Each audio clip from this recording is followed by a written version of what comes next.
Bonjour, morning brief du 29 novembre 2021. Alors la bourse de Casa termine la semaine sur une note négative, une semaine qui s'est caractérisée par une faible volatilité, mais qui a terminé dans le rouge avec un Masi qui a accusé un repli hebdomadaire de 0,89%, réduisant ses gains annuels à 17,13% depuis le début de l'année. Pour ce qui est des principales hausses de la semaine, signaler les gains de 1,86% de Ferrier Gaz qui renforce ses gains annuels à 48,4%. La Belleville qui avance également de 1,19%. 50,7% de hausse depuis le début de l'année. Bank of Africa qui a également avancé de 1,08%, 0,59% de gains également hebdomadaires pour Société des Boissons du Maroc. Cosumar qui a également aligné une hausse de 0,19%. Côté baisse, on a Doha qui recule de 6,47%, 6,17% de perte pour Autoroll Wafay Assurance qui a lâché 4,17%, Résidence d'Al Saad qui a cédé également 3,49%, un repli de 3,13% pour Sonacid Aluminium du Maroc qui accuse un repli de 3,09%, 2,51% de perte pour CMT.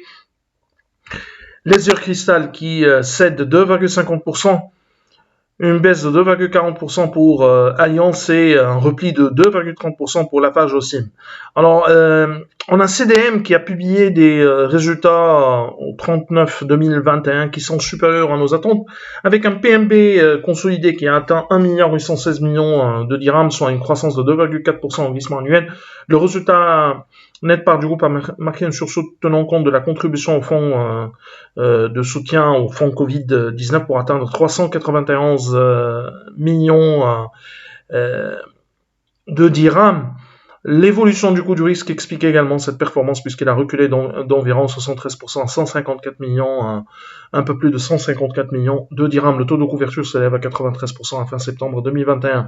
Les réalisations de CDM dépassent nos attentes. D'ailleurs, nous ajusterons notre modèle à la hausse dans les jours qui viennent. On a également la Belleville qui a publié des résultats qui sont supérieurs à nos attentes avec un chiffre d'affaires consolidé T3 2021 qui a aligné une progression de 18% à 3,3 milliards de dirhams dans 9% relatif au périmètre comparable des magasins. C'est-à-dire on est sur une croissance à périmètre constant de 9%. Sur les 9 premiers mois, le chiffre d'affaires s'élève à 8,6 milliards de dirhams en hausse de 6%. La bonne dynamique des ventes et l'accélération du rythme des ouvertures, 7 nouveaux points de vente ont contribué à cette performance. Au T3, le montant de l'investissement s'élève à 667 millions de dirhams.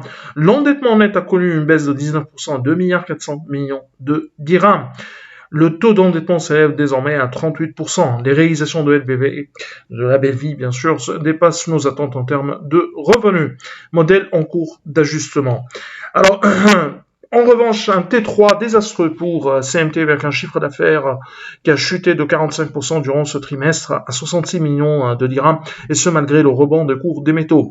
Le revenu du minier durant les 9 mois de l'année en cours a reculé de 17% pour s'établir à 256 millions de dirhams. Selon la société, ce déclin est dû à un décalage d'une expédition prévue à fin septembre mais réalisée en octobre. Donc, il y aura un impact normalement positif sur les revenus et une sorte de récupération au cours du T4 2021. L'endettement connaît une augmentation de 115% par rapport au 31-12-2021, expliqué par l'emprunt obligatoire de 250 millions de dirhams et par le remboursement du prêt Bird. Alors, ces chiffres sont décidément en dessous de nos attentes puisque nous tablons sur une hausse de 6% du chiffre d'affaires en 2021. Nous envisageons de réduire nos objectifs en termes de revenus dans les prochains jours. C'est tout ce qu'on a pour ce matin. Nous vous remercions pour votre attention et on vous donne rendez-vous pour demain matin. Au revoir, à demain.